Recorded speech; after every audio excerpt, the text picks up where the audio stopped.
سفر کا مہینہ کیوں ہم نے منحوس سمجھ لیا کہ وہ لوگ نکلتے تھے، پھر جا کے وہ لوٹ مار کرتے تھے اور جنگ و جدل لڑائیاں شروع ہو جاتی تھیں، وہ روک دی جاتی تھیں جو حرمت والے مہینوں میں، تو پھر سمجھا جاتا ہے کہ اس وجہ سے بھی منحوس ہے۔ یہ کانسیپٹ آپ پلیز واضح کیجئے گا۔ دیکھیں جی، اللہ تعالیٰ نے 12 مہینے بنائے ہیں جب سے زمین و آسمان کو پیدا کیا۔ ان عدت الشہور عند اللہ 12 شہرا، اللہ کے ہاں مہینوں کی تعداد 12 ہے۔ ان 12 میں سے 4 مہینے ایسے ہیں کہ جن کو اللہ تعالیٰ نے حرمت والے مہینے قرار دیا ہے۔ اب وہ 4 مہینے، ان میں سے 3 تو مسلسل ہیں، ذوالقعد، ذوالحج اور محرم۔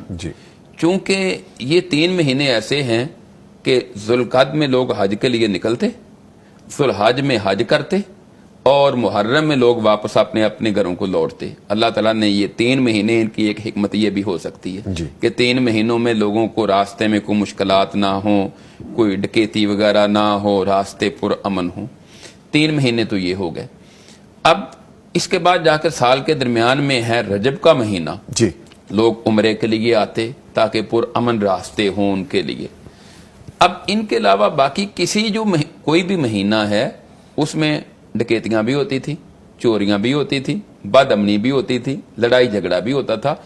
اب باقی 8 مہینوں کو پھر منحوس کیوں قرار نہیں دیا جا سکتا؟ اس منطق کے مطابق، اس دلیل کے مطابق وہ بھی ہوتا تھا، باقی تو پھر سارے مہینوں میں ہوتا تھا نا۔ یا تو صرف سفر میں ہوتا نا، پورے سال میں صرف سفر کے مہینے میں، تو پھر یہ دلیل پیش کی جا سکتی تھی، گو کہ شرعی طور پر پھر بھی اس کی کوئی حیثیت نہیں ہے۔ ٹھیک ہے، لیکن باقی 8 مہینے جہاں ہے، یہ مہینہ بھی اسی طرح ہے۔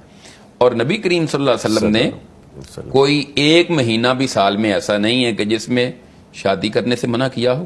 کوئی بھی مہینہ ایسا نہیں ہے کہ آپ نے کسی مہینے میں روک دیا ہو کہ فلاں مہینے میں تم نے شادی نہیں کرنی، یا کاروبار شروع کرنے سے منع کیا ہو کہ فلاں مہینے میں۔ یعنی اسلام میں اس کا کوئی تصور ہی نہیں ہے ان چیزوں کا۔ بس یہ دیکھا دیکھی کچھ زمانہ جاہلیت سے چلتی آ رہی ہیں، کچھ آگے ساتھ ایڈ ہوتی گئی، اور آج جس معاشرے میں ہم رہ رہے ہیں، اس معاشرے میں بہت ساری خرابیاں ہیں۔ اچھا سر، یہ فرمائیے گا کہ کیا ایسی کوئی حدیث ہے؟